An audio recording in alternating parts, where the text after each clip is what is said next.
এই পড়াশোনা করছেন?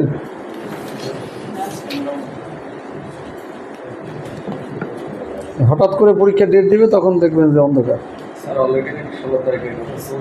16 জুন, বেশি দিন বাকি নেই। আমরা কোন পর্যন্ত আলোচনা করেছিলাম মনে আছে? রিভিশন পড়ায়নি?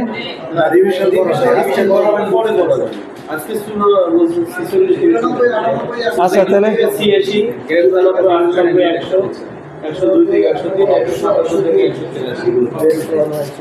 বেল পড়ানো হয়েছে তো। আচ্ছা রিভিশনটা শেষ করে ফেলি আগে তাহলে। 435 দ্বারা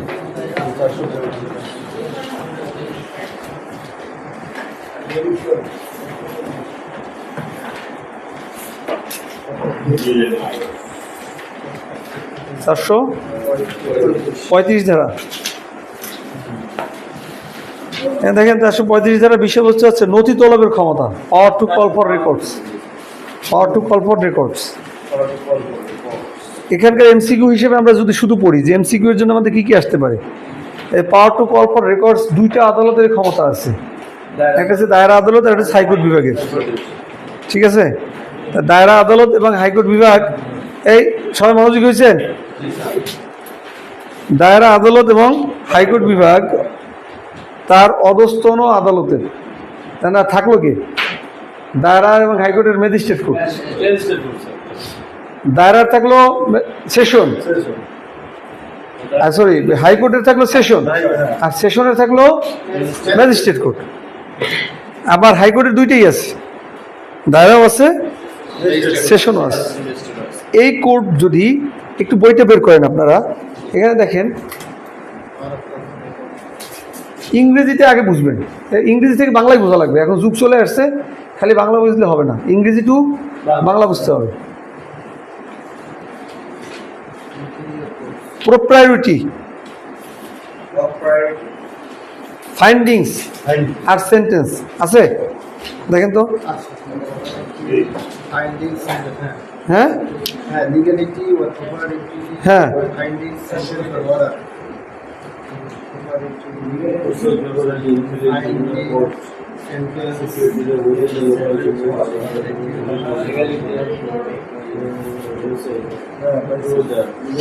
পেয়েছেন? হ্যাঁ কিসের? অফ এনি ফাইন্ডিংস, সেন্টেন্স আর অর্ডার। এই জিনিসগুলো মানে কি হাইকোর্ট বিভাগ বা দায়রা আদালত তার সাবঅর্ডিনেট কোনো কোর্টের কোনো সিদ্ধান্তের কারেক্টনেস দেখবে, লিগ্যালিটি দেখবে আর প্রোপ্রায়োরিটি দেখবে, যথার্থতা দেখবে। এই দেখার উদ্দেশ্যে নথিটা কি করতে পারে? তলব দিতে পারে। এই তলব দিয়া, নথিটা তলব দিয়া পেন্ডিং সাসপেন্স মানে সাবঅর্ডিনেট কোর্টের আদেশটা স্থগিত করে আসামিকে জামিনে মুক্ত করতে পারে। এইটাই হলো আমাদের 435 ধারার মূল কথা। কি কি দেখবি বলেন তো, আবার একটু বলেন আমার সাথে। কারেক্টনেস, লিগ্যালিটি আর প্রোপ্রায়োরিটি। কারেক্টনেস মানে কি? সঠিকতা। লিগ্যালিটি মানে কি? বৈধতা, আইনগত বৈধতা। আর প্রোপ্রায়োরিটি মানে হচ্ছে যথার্থতা। কিসের যথার্থতা, কিসের বৈধতা দেখবে? কোনো ফাইন্ডিং, ফাইন্ডিং তো বুঝি, সেন্টেন্স কোনো সাজা, আর কোনো অর্ডার। এই সাবঅর্ডিনেট কোর্ট যে একটা মামলায় কোনো আদেশ দিচ্ছে বা কোনো ফাইন্ডিং দিচ্ছে অথবা কাউকে কোনো শাস্তি দিচ্ছে, এই শাস্তি বা এই আদেশের যথার্থতা দেখবে, সঠিকতা দেখবে, লিগ্যালিটি দেখবে নথি তলব করে। বুঝছি? কে কে দেখবে? হাইকোর্ট আর সেশন জাজ। ওকে, দেখে কি করতে পারে? সাবঅর্ডিনেট কোর্টের আদেশটাকে তো ক্যান্সেল করে দিতে পারে।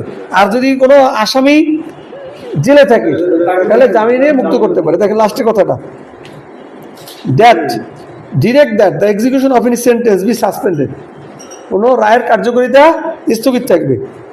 And if the accused is in confinement, আসামি যদি জেলে থাকে, that he be released on bail or on his own bond pending the execution of the record.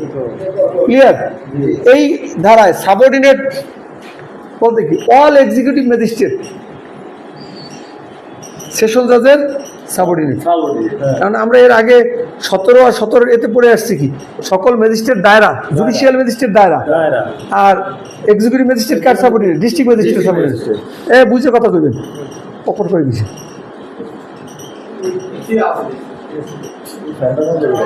শব্দ কি ফ্যানে করেন এসিতে করে? আচ্ছা বসেন, মুফতি সাহেব বসেন। ওই এই তো এরে বললাম যে মাইন্ড করে কিনা। ক্লিয়ার? তাহলে সকল এক্সিকিউটিভ ম্যাজিস্ট্রেট কার সাবঅর্ডিনেট, ডিস্ট্রিক্ট কত ধারা বলা আছে? কত ধারা বলা আছে? 17 ধারায়। মুকাদ্দেস এখনো যদি না পারেন কত ধারা বলা আছে? 17 ধারায়। কিন্তু এই ধারার উদ্দেশ্য করবে সকল এক্সিকিউটিভ ম্যাজিস্ট্রেট কার সাবঅর্ডিনেট, সেশন জজ। কথা আমরা বুঝতে পারি নাই, সামনে আগাবো। নরমালি সকল এক্সিকিউটিভ ম্যাজিস্ট্রেট কার সাবঅর্ডিনেট, ডিস্ট্রিক্ট ম্যাজিস্ট্রেট সাবঅর্ডিনেট। কিন্তু এই ধারা রিভিশনের ক্ষেত্রে এক্সিকিউটিভ ম্যাজিস্ট্রেটরা দায়রা আদালতের সাবঅর্ডিনেট হিসেবে গণ্য হবে। না ওখানে তো নাই, কিন্তু আলাদা, এই জন্য এইটার জন্য বলে দিয়েছি। কারণ এক্সিকিউটিভ ম্যাজিস্ট্রেট যদি কোনো সিদ্ধান্ত দেয়, সেই সিদ্ধান্ত যদি ভুল সিদ্ধান্ত দেয় তাহলে কার কাছে যাবে? না, প্রথমে যায় ডিস্ট্রিক্ট ম্যাজিস্ট্রেটের কাছে। ডিস্ট্রিক্ট ম্যাজিস্ট্রেটও ভুল করছে, তখন কার কাছে আসবে? তখন আপিল হয় না, তখন রিভিশন হয়। এই জন্য রিভিশনের পারপাসে তারা তার সাবঅর্ডিনেট। ডিস্ট্রিক্ট ম্যাজিস্ট্রেট সোজা কথা, ডিসি বলেন, ডিসির আদেশের বিরুদ্ধে কার কাছে আসবে? দায়রা আদালতের কাছে আসবে, রিভিশনের ভিত্তিতে আসবে। সেই জন্য এই ডিসি কার সাবঅর্ডিনেট? দায়রা আদালতের সাবঅর্ডিনেট। গেল এটা? হ্যাঁ হ্যাঁ, এটা তো আসছে অনেক সময় যে এই ধারার উদ্দেশ্যকল্পে মানে ডিস্ট্রিক্ট ম্যাজিস্ট্রেট বা এক্সিকিউটিভ ম্যাজিস্ট্রেটের কার সাবঅর্ডিনেট? হ্যাঁ, ডেপুটি কালেক্টর, ডিস্ট্রিক্ট কন্ট্রোলার না। আচ্ছা, এরপরে আসেন পাওয়ার টু অর্ডার ইনকোয়ারি, অনুসন্ধান আদেশ দেওয়ার ক্ষমতা। বই বন্ধ করেন, বুঝে বুঝে পড়তে হবে। এবং আজকে তো অনেক পরবর্তী 435 জায়গায় আমরা কি করলাম?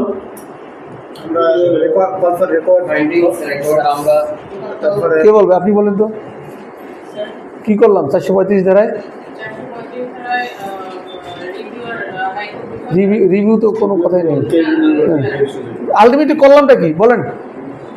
কে বলবে? এই 2-3 জন বাদে কি করলাম?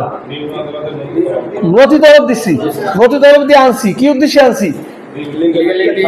লিগ্যালিটি, প্রপার্টি আর ফাইন্ডিংস, এটা দেখার জন্য। মানে সোজা কথা, সে একটা আদেশ দিছে, সে সাজা দিছে বা কোনো ফাইন্ডিং দিছে, ওইটা যথার্থ, বৈধ, সঠিক কিনা এটা দেখার জন্য নথিটা আমি তলব দিব। এই তো, এইটা কত ধারায় আনলাম? 35-এ। এনে আমি কি করব? এইটা বলছে 36 ধারায়। এনে আনলাম, আনার পরে আমি কি করবো? আনার পরে আমি সিজেএম অথবা সিএমএম কে বলতে পারি এনকোয়ারি করার জন্য, অথবা তাদের বলবো যে তোমরা এনকোয়ারি করাও, নিজে করো না হয় করাও। তাহলে তারা করলে কাকে দিয়ে করাবে? তাদের সাবঅর্ডিনেট কোনো ম্যাজিস্ট্রেট দিয়ে। বুঝছি? কি কি এনকোয়ারি করাইতে বলবো? যেই 203-এ যেটা খারিজ হয়েছে, 203-এ এটা খারিজ করি না? 203-এ 204-এর সাবসেকশন 3-এ একটা খারিজ করি না? সেটাও তো খারিজ। আর ডিসচার্জ, কয়টা বিষয়? 3টে বিষয়। শেষ। 435-এ যেই নথিটা আমি তলব দিয়ে আনলাম, এনে আমি কি করবো? নাকি বলবো চা খাও?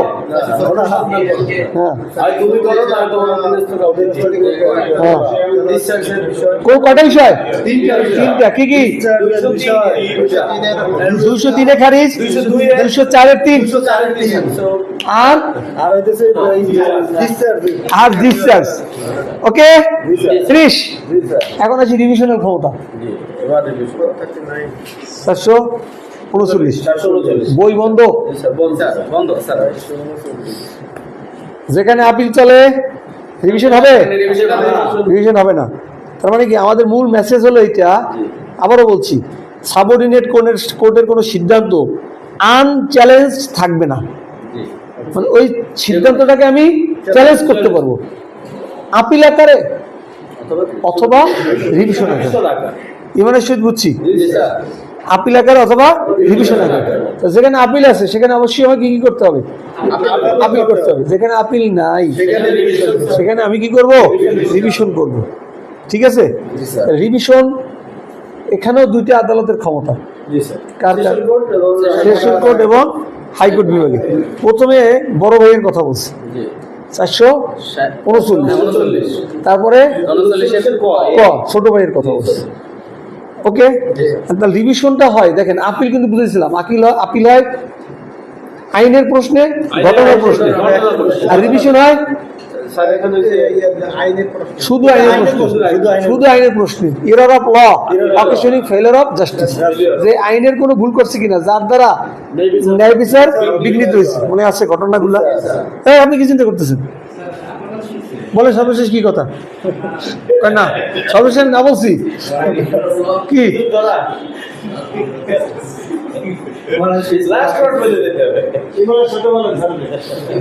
দেখছেন পারতেছে?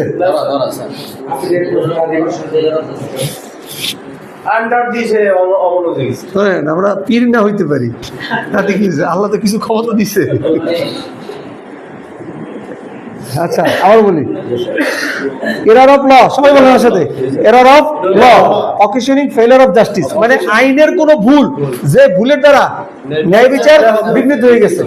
তুমি বসছো ন্যায় বিচার করার জন্য, সেটাই যদি না পারো কল্যাণটা কি? বুঝছি, এইটা দেখার জন্য রিভিশন হয়। সোজা কথা, কোন কোন কোর্টে হয়? এবং দায়রা আদালতে। বুঝছি। এখন এখানে দেখবেন আপনারা 439-29 রিভিশনাল কোর্টের আপিল আদালতের ক্ষমতা বলা আছে, যে আপিল আদালতের যে ক্ষমতা রিভিশনাল কোর্টের সেই একই ক্ষমতা থাকবে। এখন মনে আছে আপিল আদালতের ক্ষমতা কোন কোন ধারায় ছিল বলেন? 417 পড়াই তো বুঝেন নাই, ওটা তো আপিল আদালতের ক্ষমতা না। ওখানে কি কার বিরুদ্ধে কার কাছে আপিল যাবে, আপিল আদালতের ক্ষমতা কোথায় কোথায় বলা আছে কে বলতে পারবে? বই দেখে দেখে বলেন।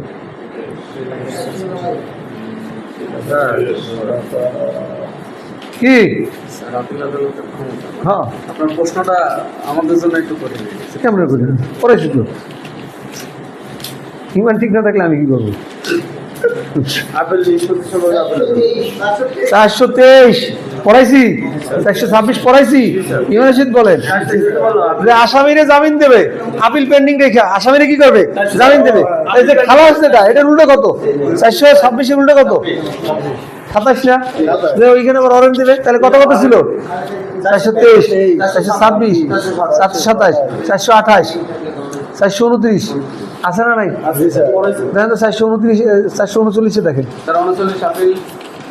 439 দেখেন। এখন যে আপিল আদালতে কি কি ক্ষমতা থাকবে, কত কত ধারা?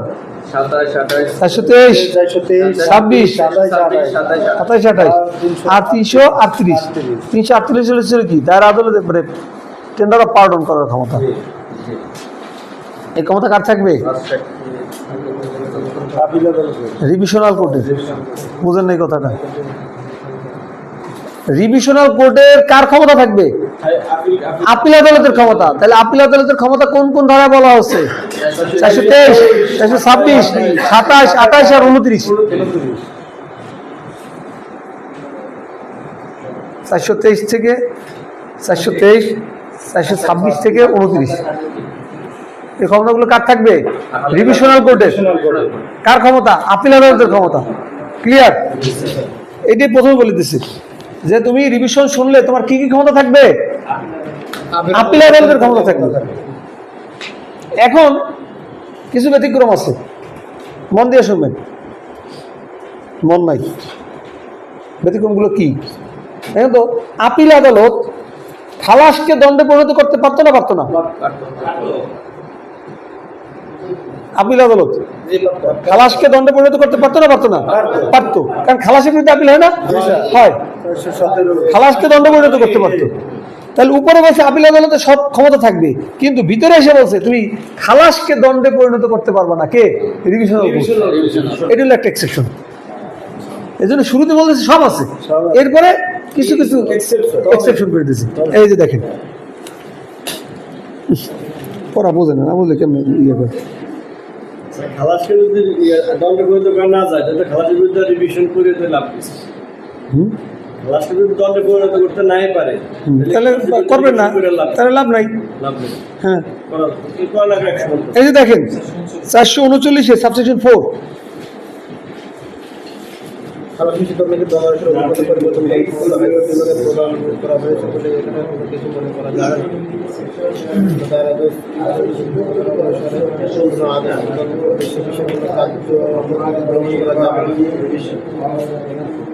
Nothing in this section shall be deemed to authorize the High Court Division to convert the finding of a committee into all of the অ্যাকুইটালকে কি করা যাবে না? খালাসকে দণ্ড পরিণত করা যাবে না। Or two entertain any proceeding in revision, second revision. বুঝেন নাই? সেকেন্ড রিভিশন মানে কি? দায়রা আদালতের তো একটা রিভিশনাল ক্ষমতা আছে, কততে? 439 এতে। দায়রা আদালত একটা রিভিশনে অর্ডার দিছে, ওইটার বিরুদ্ধে আবার রিভিশন হবে না। এটা কোথায় বলছে? 439 সাবসেকশন 4। কে কে বুঝেন না একটু সহজভাবে বলেন, আর বুঝলে আমরা সামনে আগাবো। বুঝছেন? আপনি তো বুঝেন না, মিথ্যে কথা বলেন। হ্যাঁ, নতুন রিভিশন হবে না। এই একটা, আর একটা কি সাবসেকশন পড়ে খালাসকে দণ্ড পরিণত করবেন। এবার বুঝছেন? এবার বুঝছেন। আচ্ছা, 5 নম্বর পড়েন। যখন কিন্তু আপিল যখন যে আপিল করতে পারতো, সে রিভিশনের আকারে কোনো কার্যক্রম গ্রহণ করা যাবে না। আপিল করার সুযোগ ছিল, আপিল করেনি,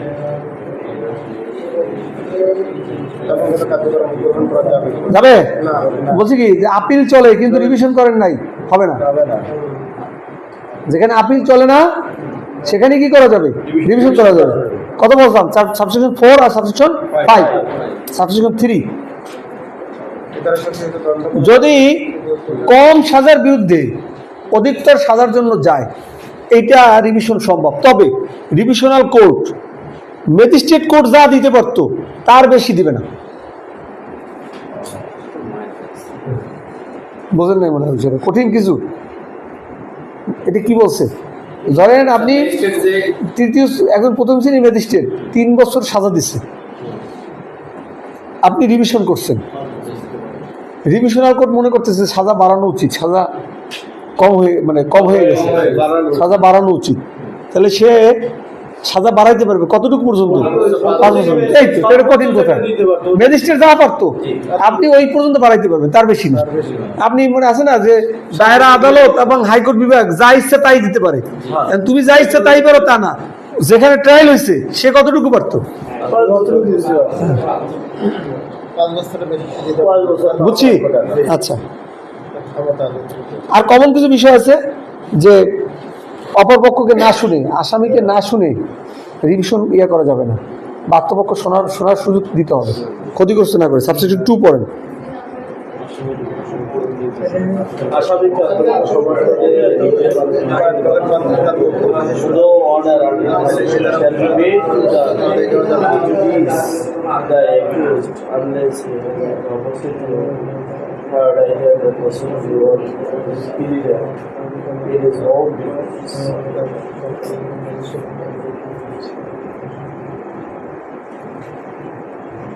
ঘুমাইতেছে, ঘুমাই আসেন যান। এই 439 বুঝছি। বলেন তো এখন আমাকে বলেন রিভিশনাল বেসিক কয়েকটা জিনিস কি কি? রিভিশনাল কোর্টের আপিল আদালতের ক্ষমতা থাকবে। কোন কোন ক্ষমতা? 423, 26 থেকে 29। আর ব্যতিক্রম কি কি?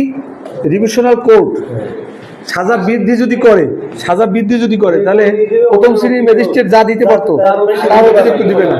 1 2 হচ্ছে কি সেকেন্ড ডিভিশন হবে না, সেকেন্ড ডিভিশন হবে না। দণ্ডকে খালাসে পরিণত করতে পারবে না। আর হচ্ছে আসামির যে যেটা আপিল করা যেত কিন্তু আপিল করে না, করে নাই। তখন রিভিশন চলবে না। এই তো কথা। দণ্ডকে খালাস না, খালাসকে দণ্ড। খালাসকে দণ্ড, খালাসকে দণ্ড। খালাসকে দণ্ডে পরিণত করবে না।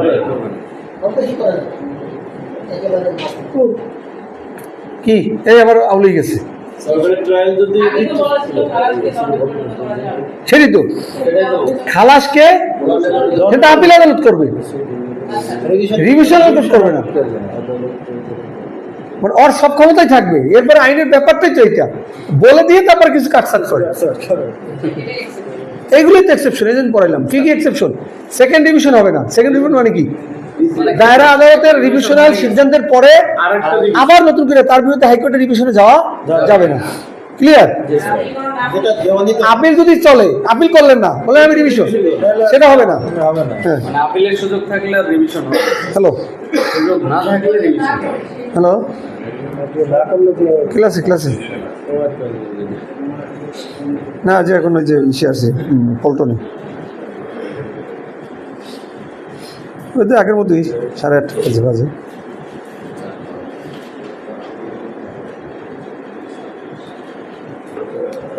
আচ্ছা, ক্লিয়ার? পয়েন্টগুলো বুঝছি নাকি বুঝি নাই? না স্যার, ক্লিয়ার। সেশন জাজের স্যার, বলেন। এখান থেকে প্রশ্ন আসলে এই যে আমরা যেভাবে ইয়ে করলাম এইভাবেই তো প্রশ্ন আসবে। এই যে এই বেসিকগুলো যদি মনে রাখেন আপনি, তারপর যেভাবে প্রশ্ন করে আপনি পারবেন। বেসিকটা কি কি? স্যার, বেসিকটা কি কি? এইভাবে কি আসলে- দায়রা আদালতের কি বলে রিভিশনাল কোর্টের অ্যাপিলেট কোর্টের যে ক্ষমতা, সেই ক্ষমতা থাকবে। সেই ক্ষমতা থাকবে। 439 ধারায় রিভিশনাল ক্ষমতা কার? জি।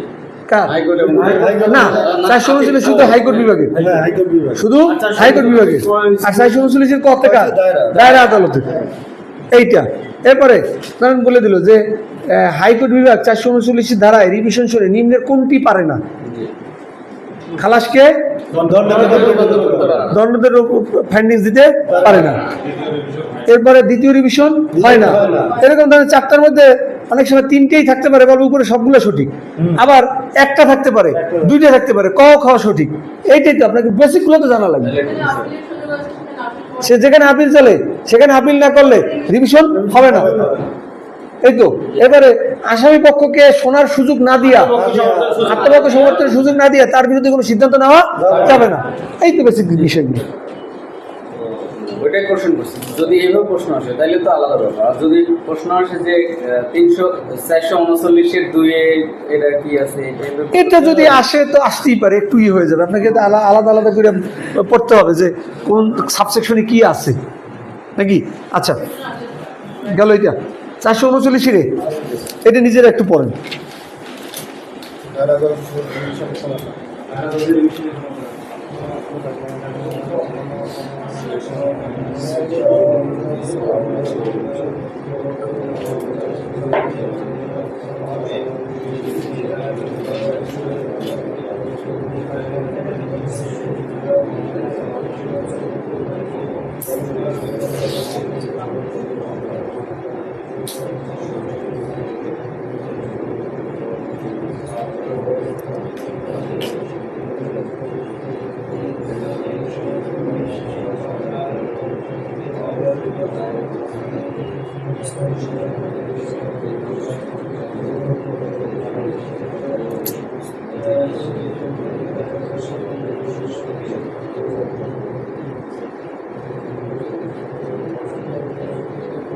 জি স্যার।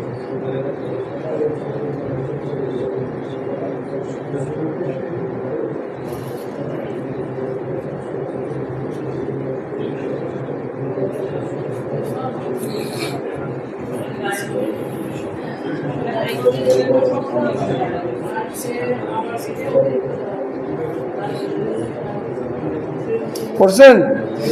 পড়েন নাই? জি স্যার। একই তো ক্ষমতা, একই ক্ষমতা। আর একটা পার্থক্যতা কি? দায়রা আদালত অতিরিক্ত দায়রা আদালতের কাছে রিভিশন ট্রান্সফার করতে পারে শোনার জন্য। আবার সে যে সে- সিদ্ধান্ত দিবে সেটা হ্যাঁ। এটাই চলে ঠিক আছে? আচ্ছা, হুম,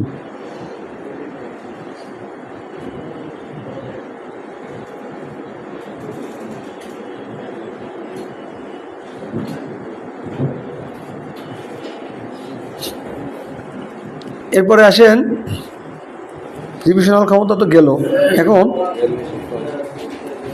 এখানে 442-এর কটা একটু পড়ে ফেলুন। সময় 442-এর ক।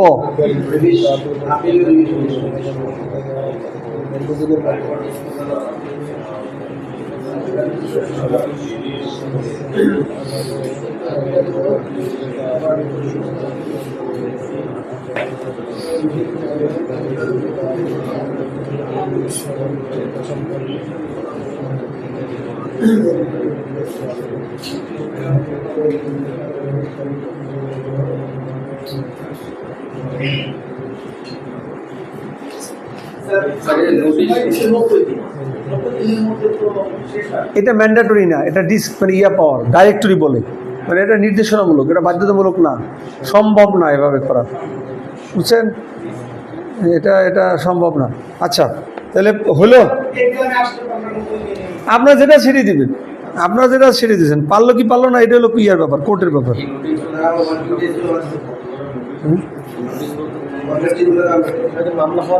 মামলা হওয়ার পরে অপরপক্ষকে নোটিশ দিতে হবে। আচ্ছা, এবারে চলে আসি, রিভিশনটা হইলো, রিভিশন বুঝছেন ইমানের সহিত? আচ্ছা, এখন আসেন 46, 446 না, শুধু যে পড়া দিছিলাম। হ্যাঁ হ্যাঁ,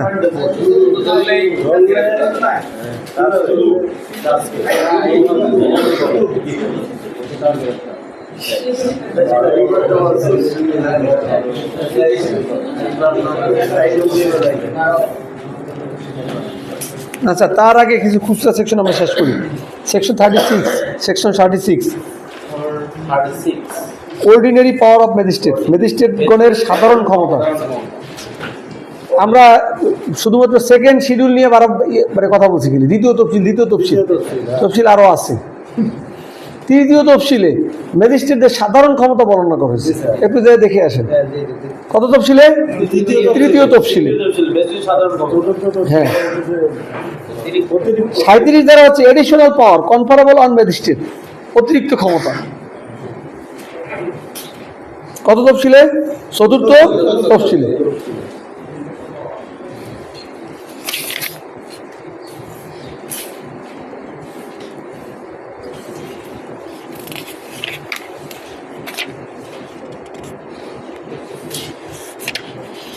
এবার আসেন 46 দ্বারা। 46 দ্বারা কি, গ্রেপ্তার কিভাবে করা হয়, এই সেকশন নিয়ে আমরা বেশি বাড়াবাড়ি করব না। এটা আপনারা জানেন যে গ্রেপ্তার জাস্ট টাচ করতে পারে ইত্যাদি। আমরা যেটা পড়বো মানে অ্যাকচুয়াল বডি টাচ অথবা কনফাইনমেন্ট, এটা হলো গ্রেপ্তার। আমরা যেটা পড়বো সাবসেকশন 2টা, রেসিস্টিং এন্ডেভার টু অ্যারেস্ট। যদি ওই ব্যক্তি গ্রেপ্তার এড়ানোর জন্য চেষ্টা করে, তাহলে গ্রেপ্তার কার্যকর করার জন্য পুলিশ যে কোনো ধরনের পদক্ষেপ নিতে পারবে। এটা হলো একটা এমসিকিউ। গ্রেপ্তার কার্যকর করার জন্য যে কোনো ধরনের পদক্ষেপ নিতে পারবে। হ্যাঁ, ইনডেভার। এরপরে যেটা বলছে, এরপরে কি বলছে, তবে মৃত্যুদণ্ড, যাবজ্জীবন কারাদণ্ডের অপরাধে অভিযুক্ত ব্যতীত মৃত্যু ঘটানো যাবে না। তার মানে কি, কোন ক্ষেত্রে মৃত্যু ঘটাতে পারবেন? দুইটা ক্ষেত্রে মৃত্যু ঘটাতে পারবেন, মৃত্যুদণ্ড হয়। এর বাইরে আপনি মৃত্যু ঘটাতে পারবেন না। যদি আগে বলছে সব করতে পারবেন, পরে বলছে কি সব করতে পারবা, তবে মারতে পারবে না, মারিয়ে ফেলাইতে পারবে না। কখন মারতে পারবে না? যাবজ্জীবন কারাদণ্ড বা মৃত্যুদণ্ডের অপরাধে যদি অভিযুক্ত না হয়। শেষ। এটা সহজ নাকি? এবারে 46-এর এ,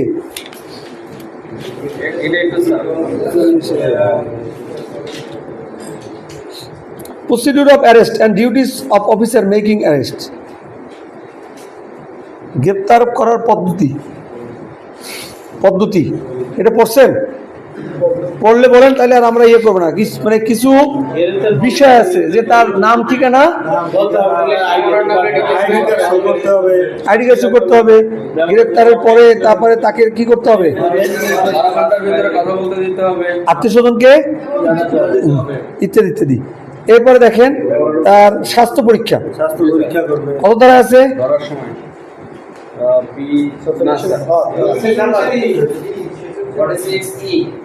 প্রথমে ডি পড়েন, health and safety of arrested person. গ্রেপ্তারকৃত ব্যক্তির স্বাস্থ্য ও নিরাপত্তা। গ্রেপ্তারকৃত ব্যক্তিকে তার হেফাজতে রাখা হয়েছে, তার দায়িত্ব হবে উক্ত ব্যক্তির স্বাস্থ্য ও নিরাপত্তার যুক্তিসঙ্গত যত্ন নেওয়া। এটা হচ্ছে তার দায়িত্ব। প্রয়োজন বোধে তাকে কি করতে হবে? রেজিস্টার্ড, প্রথমত সরকারি ডাক্তার, না পাইলে অন্ততপক্ষে রেজিস্টার্ড ডাক্তারের কাছে তার শারীরিক পরীক্ষা করাতে হবে। 46-এর ই পড়েন।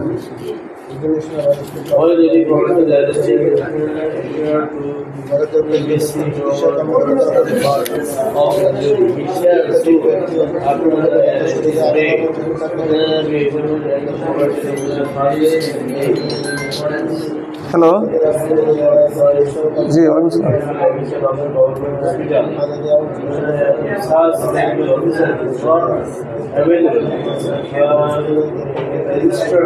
হ্যাঁ, আচ্ছা আচ্ছা, আমি একটু কি করতেছি, আমি ফোন দেবো না পরে আপনাকে, বা কালকে আপনার সাথে বিস্তারিত কথা বলবো। আচ্ছা আচ্ছা, এই ধারাগুলো একটু নিজেদের দায়িত্ব নিয়ে পড়ে নিতে হবে। আচ্ছা, 47 ধারা, search of place enter by person sought to be arrested. এটা জানি যে যাকে গ্রেপ্তার করতে হবে সে ব্যক্তি যে স্থানে প্রবেশ করছে সেই স্থানে তল্লাশি করার ক্ষমতা। মানে এটা একটা ডাইরেক্টরি, মানে তোমার প্লেসের মধ্যে আছে, তুমি যে গ্রেপ্তার করতে আসছে তাকে তুমি এটা তল্লাশি করতে দাও। যদি তল্লাশি করতে না দেয় তখনকার পদ্ধতি কত ধারায়? 48 ধারায় কি করতে পারবো? যে প্রবেশ করতে পারবো। এটা কত ধারা কথা? 48 ধারার কথা। ওকে, এখানে আমাদের অত বেশি আলোচনা মনে দরকার নাই। 49 ধারা কি বলছে? যে মুক্তি লাভের জন্য দরজা ও জানালা ভাঙ্গা। দুইটা জিনিস, একটা যে ভাঙ্গে ঢুকতে পারবো, আর এটা কি আটকে বলে ভেঙে বেরোতে পারবো। কত ধারায়? 49, 48 এবং 49। 48 হচ্ছে ভেঙে ঢোকা, আর 49 হচ্ছে বের হওয়া। এই আমার দিকে দেখান। 39 কি? ভেঙে ঢুকা। 39 কি? ওই সরি 49। তাকাবেন না, তাকাবেন না। স্যার মুক্তি লাভের জন্য দরজা ভেঙে, মানে যেখানে অ্যারেস্ট করতে গেছে সেখান থেকে একটুখানি দেখা হয়ে গেছে ফাঁকি, একটুখানি দেখছি। সেখান থেকে দরজা ভেঙে ঘটনা সত্য কিনা?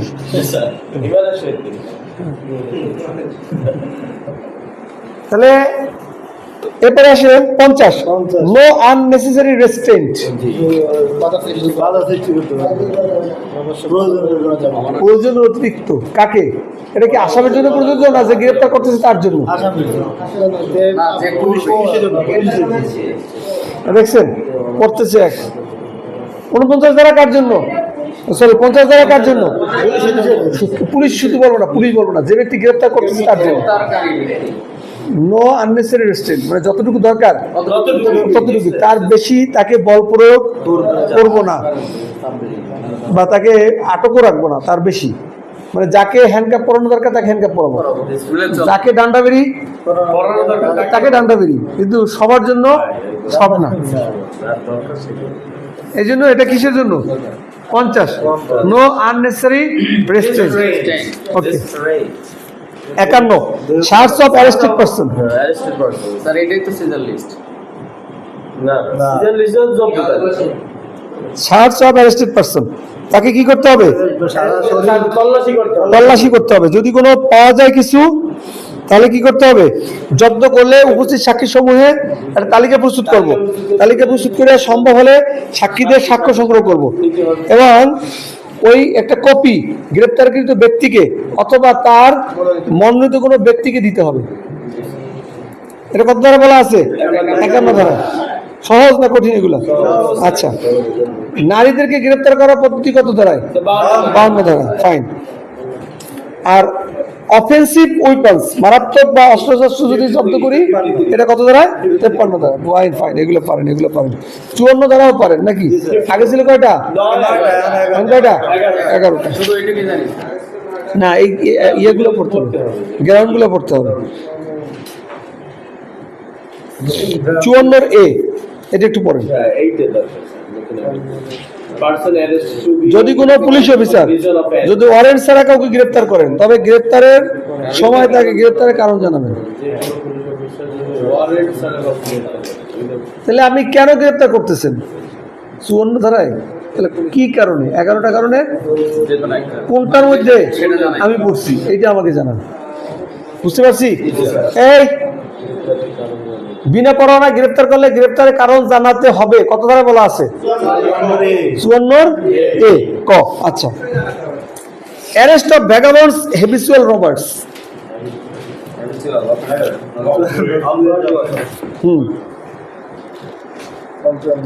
কত ধারায়? 55 ধারায়।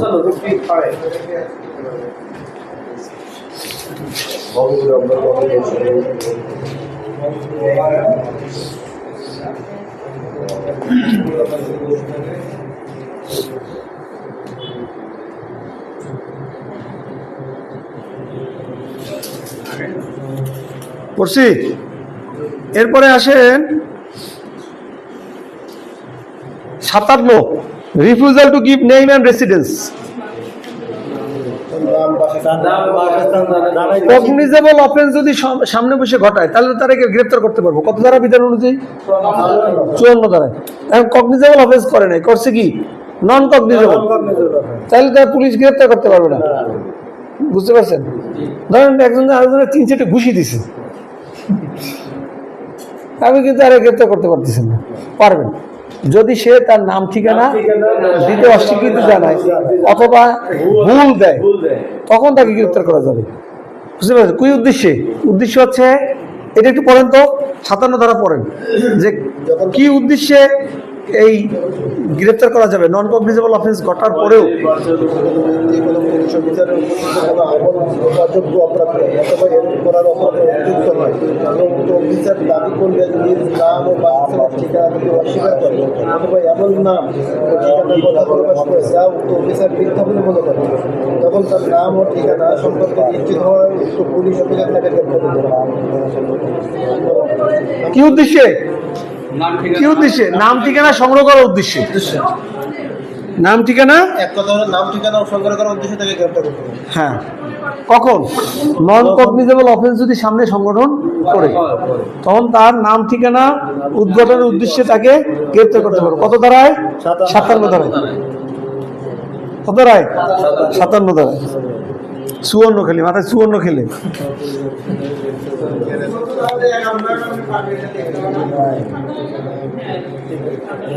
তাহলে বন্ধ করেন।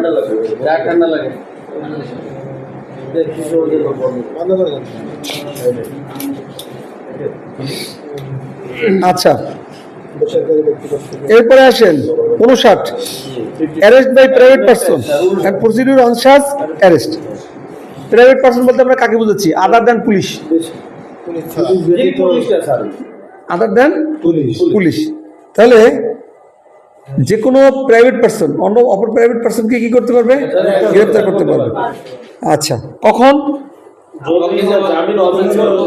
তার সামনে যদি নন বেইলেবল অ্যান্ড কগনিজেবল আমলযোগ্য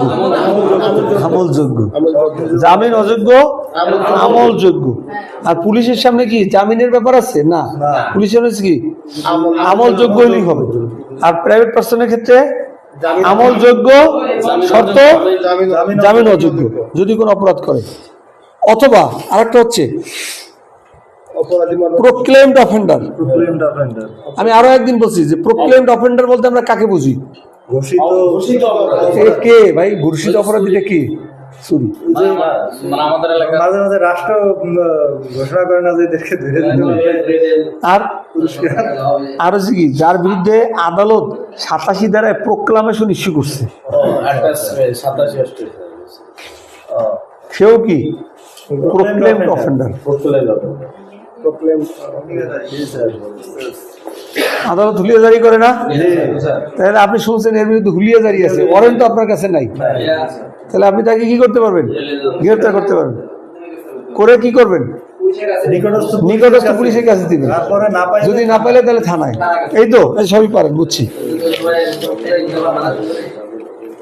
তাহলে এগুলো তো নিশ্চয়ই পড়ছেন যে একটা হলো ম্যাজিস্ট্রেটের উপস্থিতিতে অপরাধ সংগঠন করলে ম্যাজিস্ট্রেট কি করতে পারে, অ্যারেস্ট করতে পারে। আর একটা আছে কি, অপরাধ করে নাই কিন্তু ম্যাজিস্ট্রেট অর্ডার দিতে পারে। এটা কত দাঁড়ায়? 64 হলে কি সামনে অপরাধ করলে এখানে কি কগনিজেবল নাকি নন কগনিজেবল? যে কোনো অপরাধ, এটা মাথায় রাখবেন। পুলিশের সামনে নন কগনিজেবল করলে শর্ত আছে। এটা যদি থিওরি অনুযায়ী পড়ে তাহলে এগুলো বোঝা সহজ। পুলিশের সামনে নন কগনিজেবল অফেন্স যদি ঘটায় তাহলে পুলিশ গ্রেপ্তার করতে পারবে। কোন শর্তে? নাম ঠিকানা যদি দিতে অস্বীকৃতি জানায় বা ভুল দেয়, বুঝছেন, সেটা আমার গ্রেপ্তার করতে পারবে। যদি নাম ঠিকানা দিয়ে দেয় তাহলে গ্রেপ্তার করতে পারবে না। কিন্তু ম্যাজিস্ট্রেট তার সামনে অপরাধ আমলযোগ্য হোক অথবা আমল অযোগ্য হোক, সে কি করতে পারবে? গ্রেপ্তার করার নির্দেশ দিতে পারবে বা নিজেও গ্রেপ্তার করতে পারবে। এটা কত দ্বারা? 64।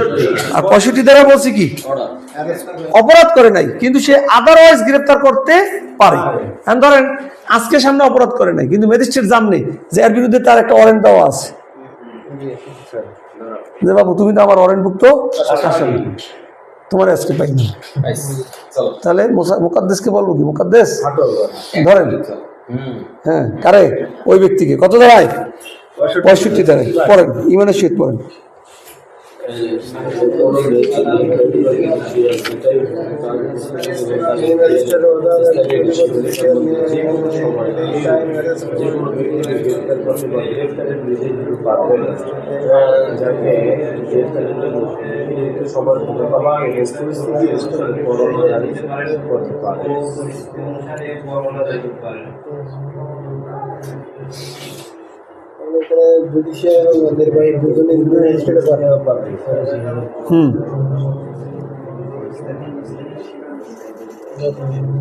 দেখছেন শর্ত কি কি?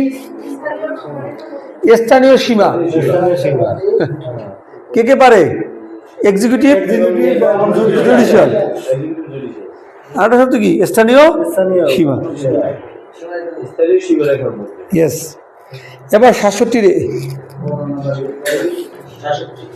67 এ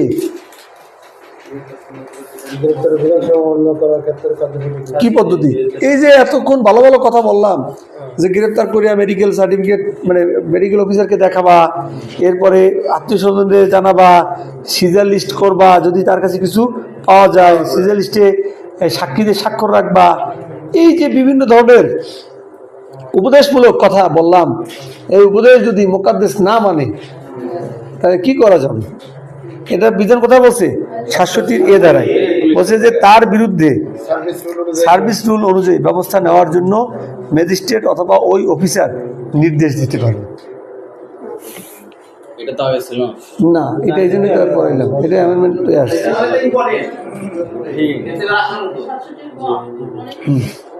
যে যদি সে নিয়ম না মানে তাহলে কি করা হবে? তার বিরুদ্ধে ব্যবস্থা নেওয়ার জন্য কে নির্দেশ দিতে পারবে? অফিসার অথবা ম্যাজিস্ট্রেট অথবা কোর্ট, যেই কোর্ট ঠিক আছে তাকে উপস্থাপন করবে। তাহলে এই চ্যাপ্টারটা মনে হয় মোটামুটি ভালোভাবে পড়ছেন। আচ্ছা, এখন আমরা একটু যেটা পড়বো দেখেন, chapter 6 of process to compel appearance, মানে কি হাজির বাধ্য করা। তাহলে হাজির হতে বাধ্য করার জন্য কি কি মেকানিজম আছে আমাদের কাছে? সমন, দেখেন ওয়ারেন্ট, আর কি কি প্রোক্লামেশন, অ্যাটাচমেন্ট। সমন, ওয়ারেন্ট, প্রোক্লামেশন আর অ্যাটাচমেন্ট। দেখেন তো পত্রিকার বিজ্ঞপ্তি কি এই চ্যাপ্টার 6 এ আছে? আপনি চ্যাপ্টারটা ধরে পড়েন, অফ প্রসেস, তাহলে কি কি প্রসেসের মধ্যে পড়ে? ওটা একটা আলাদা পদ্ধতি। আর হলো কি of process to compel appearance. Process কাকে বলে? ওয়ারেন্ট একটা প্রসেস, আদালতের সমন, সমন একটা প্রসেস, প্রোক্লামেশন একটা প্রসেস, অ্যাটাচমেন্ট একটা প্রসেস। মানে সোজা কথা, এই চ্যাপ্টার 6 এ কি কি আছে একটু পড়ে দেখেন তো। চ্যাপ্টার 7 এর আগ পর্যন্ত যা আছে তাই প্রসেস।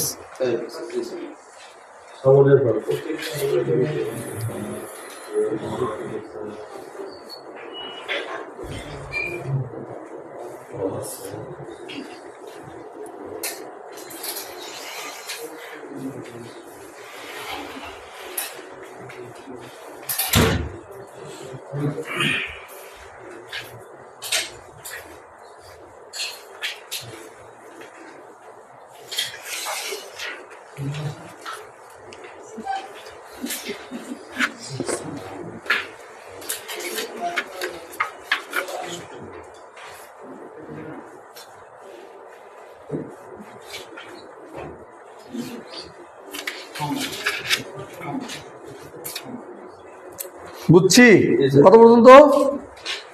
ও মানে প্রসেস বলতে আমরা কি কি বুঝি নাকি? তা কি কি পাইলাম?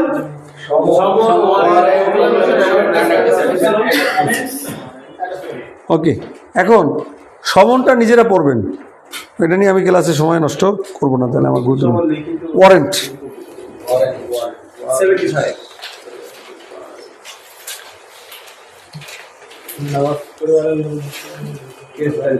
নামাজ কয়টায়? আজান দিছে? আজান দিছে, তাহলে তো ঠিক আছে। হ্যাঁ, তাহলে নামাজ পড়ে আসি। আচ্ছা, নামাজ পড়ে আসি।